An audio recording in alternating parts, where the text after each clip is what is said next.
이 시간 함께 하신 하나님 말씀 시편 31편 19절에서 24절까지 말씀입니다. 시편 31편 19절에서 24절.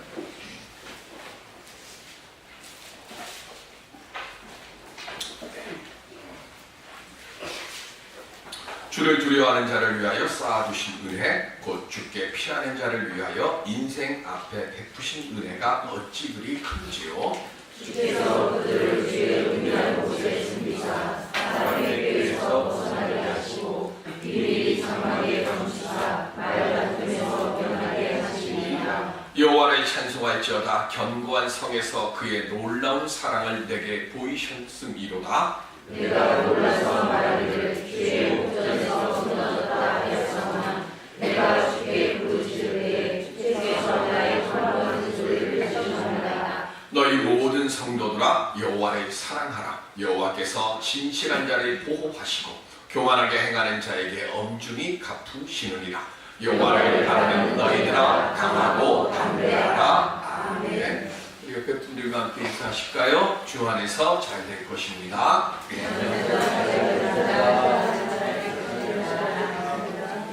주 안에서 잘 될 줄로 믿는 믿음 가지고 살아갈 때 주님께서 우리의 그 앞길을 인도해 주시고 우리들로 하여금 복의 자리에 서게 할 줄로 믿습니다. 탈무드에는요, 사람을 평가하는 기준 해가지고 세 가지의 원칙을 이야기하고 있습니다. 첫 번째가 카소의 법칙이라는 겁니다. 카소라고 하는 것은 키소의 법칙입니다. 키소라고 하는 것은 돈지갑을 넣는 주머니라는 뜻입니다. 돈은 이 돈을 어디에 투자하고 어떻게 사용하고 그리고 얼마나 유용하고 소중하게 사용하는지에 따라서 그 사람의 됨됨이를 알 수 있다고 합니다. 원치 않았던, 생각지 않았던 돈이 들어오거나 내가 정말로 한 푼 두 푼 모아갖고 열심히 땀을 모아서 얻었던 그 돈들이라 할지라도 그 돈을 어떻게 사용하느냐에 따라서 그 사람의 가치가 드러나게 된다는 겁니다. 두 번째는 코소의 법칙입니다. 코소라고 하는 것은 술잔을 뜻하는 겁니다.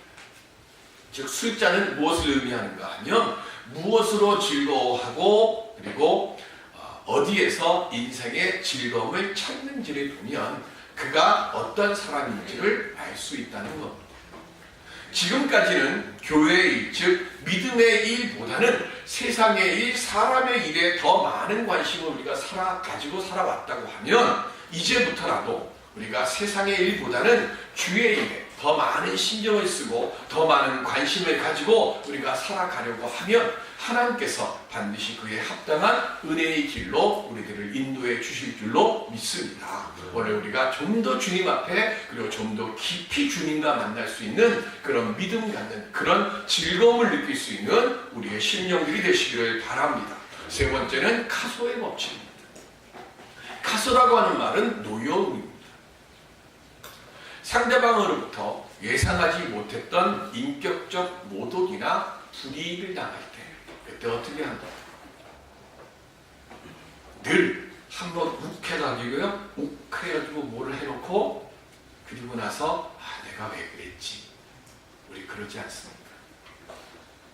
노여움을 그 불타오르는 그 가슴 속에 있는 이 감정의 불을 얼마나 잘 다스리느냐, 그걸 가지고 그 사람의 가치를 평가한다는 거예요. 즉 잠재력입니다. 자제력이 내가 얼마나 있는가, 얼마나 내 마음을 잘 다스리고 절제된 행동을 하느냐에 따라서 그의 사람의 가치가 매겨진다는 겁니다. 늘 하나님 앞에 하루를 시작할 때 하나님, 후회함이 없는 삶을 살게 해주시옵소서 기도하지만, 그러나 우리는 늘 하루를 마무리하면서 돌이켜보면 내가 그때 왜 그런 말 했지? 내가 왜 그때 그 자리에 갔지? 내가 왜 그때 그런 일을 했지? 우리 그렇게 후회하면서 시간들을 많이 살아가고 있지 않습니까? 우리는 그렇게 자주 후회와 원망을 하면서 하루하루의 삶을 살아봅니다. 이제부터라도 오늘 우리 우리는 내 자신의 어떤 노여움으로 말미암아서 누군가에게 상처를 주고 아픔을 주는 삶을 사는 사람이 아니라 다른 사람들의 아픈 감정, 아픈 마음을 좀 들어주고 위로해주고 치료해줄 수 있는 성숙한 믿음의 사람들이 될 수 있는 오늘 우리의 심령들이 되기를 바랍니다. 내가 그렇게 겸손하게 주여 들을 수 있는 귀를 주시옵시고 위로해 줄 수 있는 입술을 허락하여 주시옵시고 사랑의 손을 벌릴 수 있는 하나님 은혜의 손이 되게 해달라고 주님께 그렇게 간구할 때 주님께서 우리의 그 중심을 헤아리셔서 오늘 우리가 감당할 수 없는 주님의 그 한량없는 사랑으로 우리 교회와 가정과 일터 위에 온전히 은혜로 복으로 임하여 주실 줄로 믿습니다. 오늘 그 은혜의 역사를 만들어갈 수 있는 우리 모두가 될 수 있기를 주님의 이름으로 축원드립니다. 그럼 우리가 어떻게 하면 그런 은혜의 사람이 될까요? 시편에는 모두 7개의 절대고난 시가 있다고 말씀을 드렸습니다. 그 절대고난 시 중에 가장 고통이 심한 것이 시편 22편이고요. 그 다음으로 우리가 얘기할 때 절대고난 시 중에 하나라고 얘기하는 게 시편 31편입니다. 다윗의 시입니다. 왜? 무엇 때문에 이렇게 고난의 깊고 깊은 시면에 빠져서 허우적거리는지는 기록되어 있지 않기 때문에 모릅니다. 다만 다윗은 이 고난 때문에 시력이 약해지고 정신적인 고통으로 인해서 영혼이 상했어요. 그래서 어찌할 바를 몰라 하는 것. 그런 육체적 건강과 정신적으로 무력해져서 무너져 내려가고 있는데 그 슬픔을 지금 어떻게 얘기하는가 하면 31편 10절에 보면 시작 내 일생을 슬픔으로 보내며 나의 연수를 탄식으로 보내며 내 기력이 나의 죄악 때문에 약하여지며 나의 뼈가 쇠하도소이다. 아멘. 몸에서 가장 통증을 심하게 느끼는 병 중에서 가장 통증이 심한 게 뭐냐면요, 뼈에서 나오는 고통이에요. 이 뼈가 상하면, 그리고 이 뼈에서 고통이 오면 이걸 참을 수가 없어요. 소리를 치고 소리를 지르고 외마디 소리를 내고 막 이렇게 해야 어떻게 그 소리 때문에 고통을 잊을 만큼.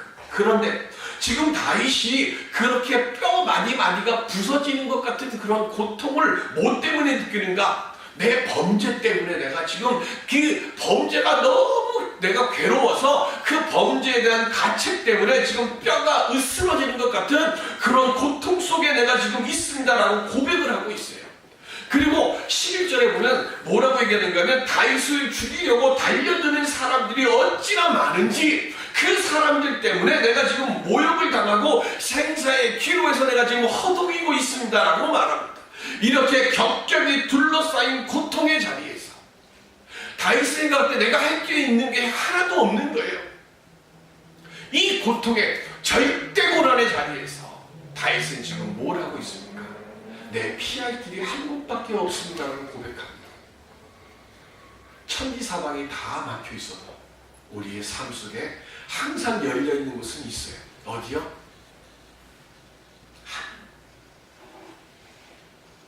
내가 이 세상에서요, 아무데도 의지할 데 없고 피할 데 없다고 얘기하지는 아닙니다.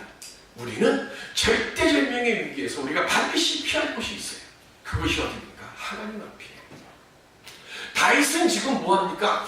이리 보고 저리 보고 앞뒤를 봐도 내가 피할 곳이 없고 숨을 곳이 없는데 내가 한 곳이 있다는 걸 알았어요. 그게 어디예요? 하나님 앞이라는 거예요. 내가 지금 하나님 앞에 피합니다라고 고백합니다. 여기서 우리가 한 가지 알아야 될 것. 그럼 고통이 왜 올까요? 구약성경에서 두 가지로 얘기합니다. 하나는 죄 때문이고 또 하나는 사단 때문에 옵니다.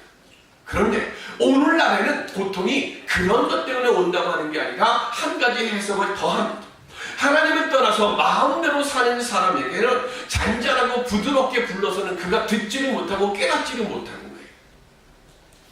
그래서 어떻게 고통을 통해서 정신 차리게 해가지고 잠자는 내 영혼을 일깨우고 죄악에 묻혀있어 사는 내 자신을 돌이켜서 회개하게 하기 위해서 하나님이 고통을 쓴다는 거예요. 그래서 C.S. 루이스라고 하는 분이 고통의 문제라고 하는 책에서 이렇게 얘기를 합니다. 사람은요, 무서운 일이 일어나기 전에는 하나님께 귀를 기울이지 않는 습성이 있어요. 그래서 어떻게 하는가 하면 이 고통이라는 것을 가지고 귀머리가 됐어요. 내 자신의 부족함, 내 자신의 죄, 내가 하나님의 은혜의 길에서 어떻게 내가 은혜를 받을까를 생각하지 못해서 영적으로 이 귀머리가 된 이 사람들에게 하나님이 야 나를 봐, 내가 여기 있어, 내가 너에게 복을 주려고 해, 내가 너에게 은혜를 주려고 해 하면서 외쳐대는 하나님의 확성기, 그게 바로 고통이라는 거예요. 언제 우리가 하나님을 진지하게 찾았습니까? 형통할 때 하나님을 진지하게 찾습니까? 아니면 공부할 때 하나님을 진지하게 찾습니까? 우리가 언제 목마른 사슴의 심정으로요, 죽을 같은 타는 같은 목마름으로 하나님 앞에 나와서 하나님께 은혜 구해봤습니까? 형통할 때 그렇게 해보십니까? 아니잖아요. 고통당할 때 하지 않습니까? 내 힘으로 내 능력으로 어찌할 거를 내가 알지 못할 때 그래서 우리 하나님 앞에 나오지 않습니까? 가슴 치고요, 내 억울함과 내 답답함 그거 하나님 앞에 호소하기도 하고요, 질병의 고통 때문에 눈물을 흘리면서 하나님 내 이 병을 고쳐주세요, 하나님 이 내 억울함과 내 답답함 고쳐주세요, 그렇게 우리가 하나님 앞에 호소하기 위해서. 고통이 괴로워요. 그러나 그 고통이 있으니까 뭐예요? 우리가 하나님 앞에 더 가까이 가는 것 아닙니까? 그래서 다윗은 뭐라고 얘기하는가 하면, 고통이 나를 힘들게 하지만 내가 고통 때문에 하나님 앞에 감사합니다라고 오늘 시편 31편에 고백하는 거예요. 그런데 이 견딜 수 없는 고통, 우리가 할 수 있는 게 기도 하나밖에 없으니까 하나님께 이 고통의 문제를 해결해 달라고 기도하지만 고통의 문제가 해결됩니까? 기도는 하고 있지만 여전히 고통은 남아있습니다. 아니요, 이 고통이라는 것이 그리스 로마 신화에 히드라라고 하는 게 있어요. 목을 하나 딱 치면 끝나는 게 아니에요. 목 하나 쳤더니 두 개가 생겨요. 두 개가 생긴 목을 또 치니까 네 개가 생겨요. 고통이라는 것은요, 하나 문제를 해결하면 끝나는 게 아니라 하나 해결한다고 막아보니까 두 개가 더 와요. 그 두 개 해결한다고 뛰어다녀 보니까 네 개가 와요. 이렇게 고통이라고 하는 건요, 쉼없이 우리에게 계속 와요. 그러면 이 고통이 내 인생을 손해나게 할까요? 다윗은 단언코 아니라고 말합니다. 왜요?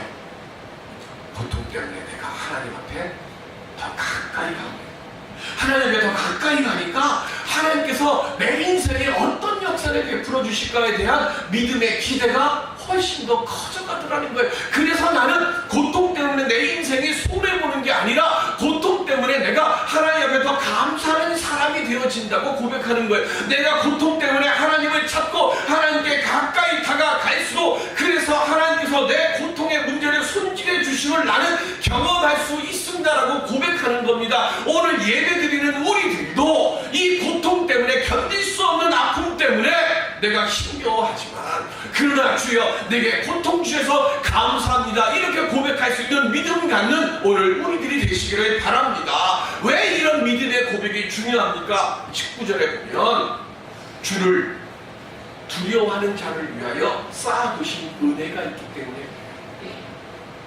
쌓아두신 은혜라고 하는 뜻이 뭔가 하면, 여기 쌓아두었다고 하는 게 숨겨뒀다는 뜻이에요. 감춰뒀다는 겁니다. 왜 하나님이 은혜라고 하면 좀 환히 보일 수 있도록 널찍하게 좀 만들어 놓지, 이거 왜 감춰 놓으실까요? 무슨 일이 하다가 조금만 손해봐도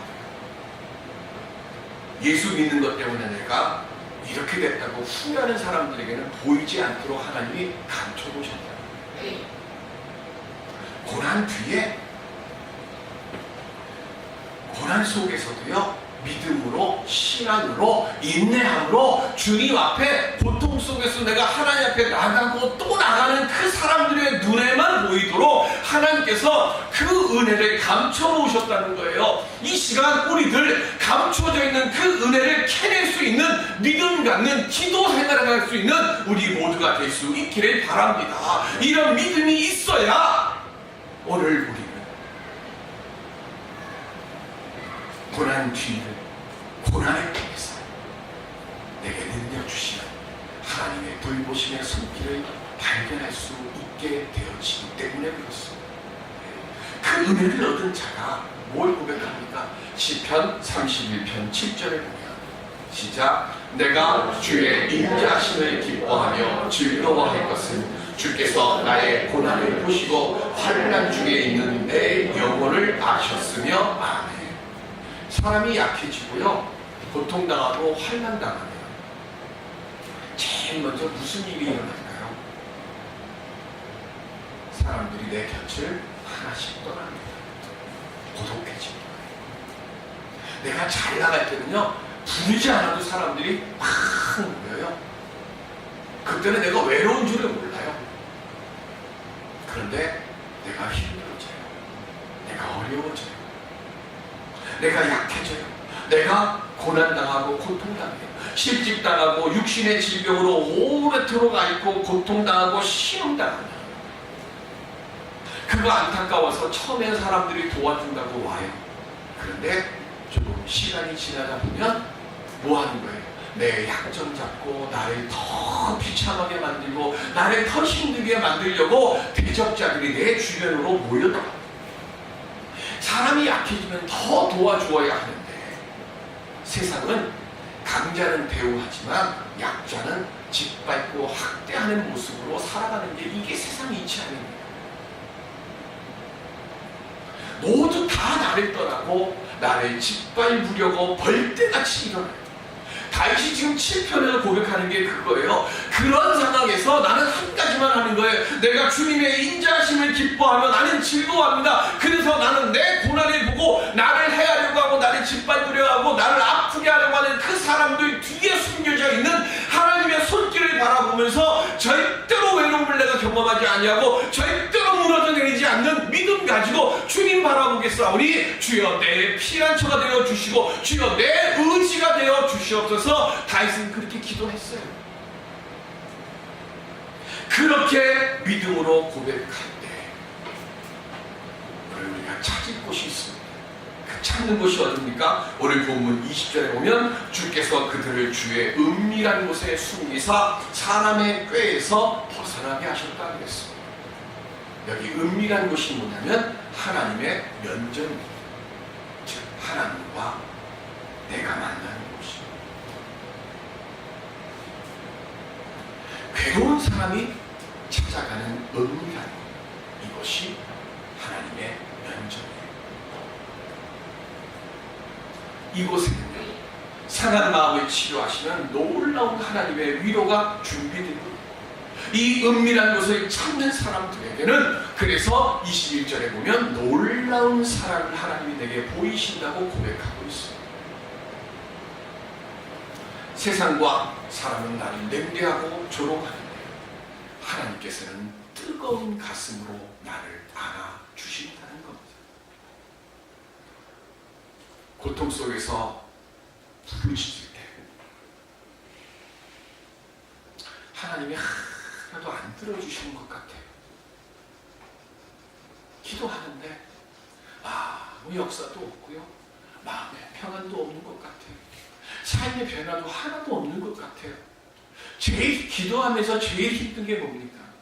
고난 속에서 하나님의 만져주시는 하나님의 음성 한 번만, 아니 하나님의 표징 하나만 보여주시는 내가 그 표징 붙잡고 내가 믿음으로 견딜 것 같은데 하나님은 가만히 계시는 것 같아요.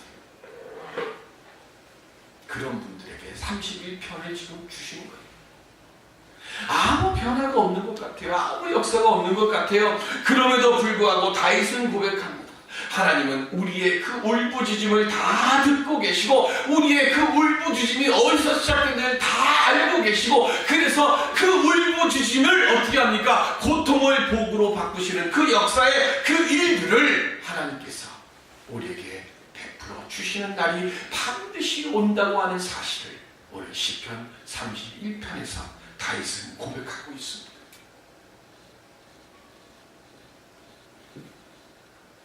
때가 되면 우리의 대적들이 다 우리 앞에 무릎 꿇도록, 나를 이렇게 힘들게 만드는 사람이든 사단이든 질병이든 그 모든 것들이 하나님의 은밀한 곳에서 쌓아두신 은혜를 캐내는 믿음 갖는 자들 앞에 반드시 무릎 꿇는 그 날을 우리에게 허락하여 주시는 줄로 믿습니다. 오늘 우리 그 믿음 갖는 그 기도의 사람들이 되시기를 바랍니다. 다윗을 죽이려고요, 사울이 7년 세월 동안 칼 빼들고 다녔어요. 다윗이 말할 수 없는 고통 속에서 도망다녔어요. 때로는 미친 척했어요. 그 끝이 어떻게 됩니까? 사울도 죽고 요나단도 죽었어요. 그런데 사울의 손자여 자기 친구 요나단의 아들 무비보셋에게 왕자와 똑같이 대접하는 은혜를 만들었습니다. 형들에 의해서 애굽의 노예로 팔려갔습니다. 억울하게 누명씌어서 옥에 가뒀습니다. 그런데 요셉이 어떻게 됩니까? 총리가 됐습니다. 자기를 억울하게 누명씌운 보디발과 보디발의 아내에게 복수했습니까? 안 했습니다. 7년 풍년 동안 잘 쌓아두었다가 7년 흉년 때 그들까지도 은혜 가운데 다 먹여 살렸어요. 그것으로 끝납니까? 자기를 애굽의 노예로 팔았던 형들 다 불러요.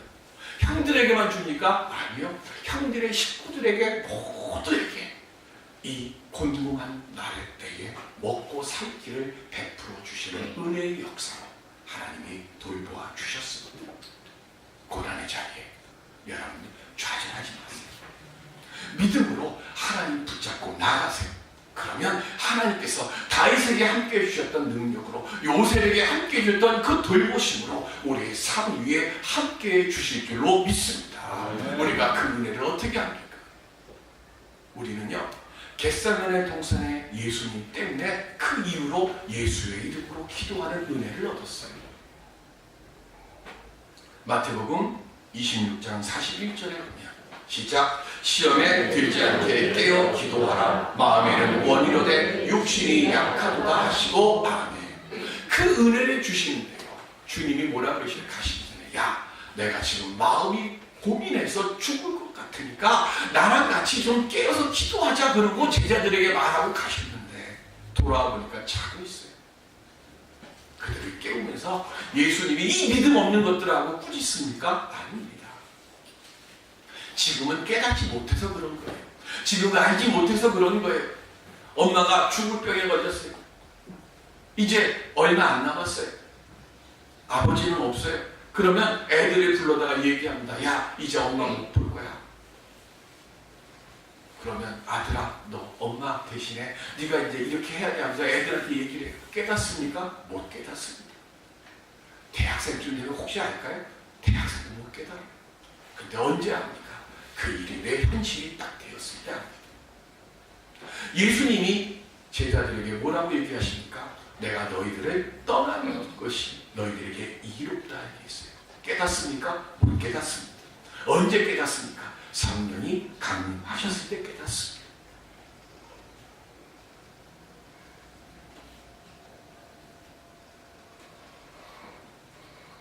오늘 우리는 성령 강림 이후의 시대를 살고 있기 때문에 우리에게는 다 하나님이 주시는 지혜가 있는 줄로 믿습니다.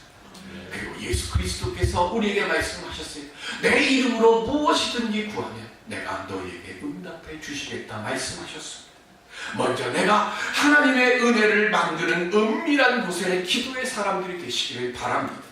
그리고 하나님께서 나를 택하여 예비해 두신, 쌓아두신 은혜를 캐내어 가는 성도들이 되시기를 바랍니다. 그리고 내 믿음으로 내 가정을 지키고 내 자녀들의 보호막이 되어주는 믿음의 부모가 되십시오. 주님은 우리에게 이런 귀한 약속을 주셨습니다. 이사야 43장 2절 시작, 내가 물 가운데로 지날 때에 내가 너와 함께 할 것이라. 강을 건널 때에 물이 너를 침몰하지 못할 것이며 내가 불 가운데로 지날 때에 타지도 아니할 것이요 불꽃이 너를 사르지도 못하리니. 아멘. 고난의 강물에 우리가 잠길 때 있습니다. 고난의 그 활날 타오르는 불 속에 우리가 뛰어 들어가 그 중심에서 타는 것 같은 고통 속에 있을 수도 있습니다. 그러나 주님은 이사야 선지자를 통해서 우리에게 약속하셨어요. 그 물이 너를 침몰하지도 못하게 할 것이고 그 불이 너를 타지도 못하게 내가 너를 지켜주겠다고 약속하셨습니다. 이 시간 하나님께서 지켜주시는 도우심의 그 손길을 통해서 어떤 고난이든 어떤 고통이든 하나님 나를 떠나지 아니하심을 믿으시고 그 뒤에 감춰주신 은혜를 시간 속에서 복을 만들고 그 내 가정도 그 복의 은혜의 역사로 살아갈 수 있는 캐낼 수 있는 믿음의 손을 갖는 우리 모두가 되시기를 바랍니다. 오늘 우리가 그 믿음으로 살아갈 때에 내 고통이 변해서 복으로 바뀌고 내 아픔이 변해서 기쁨으로 변하는 그 역사를 만들게 될 줄로 믿습니다. 이 시간 주님의 거룩한 역사를 만들어가는 아름다운 믿음의 사람들 되시고 그 믿음을 통해서 세상을 이길 수 있는, 그리고 우리를 통해 하나님의 영광이 드러나는 복된 하나님의 사람들임을 선포할 수 있는 우리 모두가 될 수 있기를 주님의 이름으로 축원드립니다. 기도하겠습니다.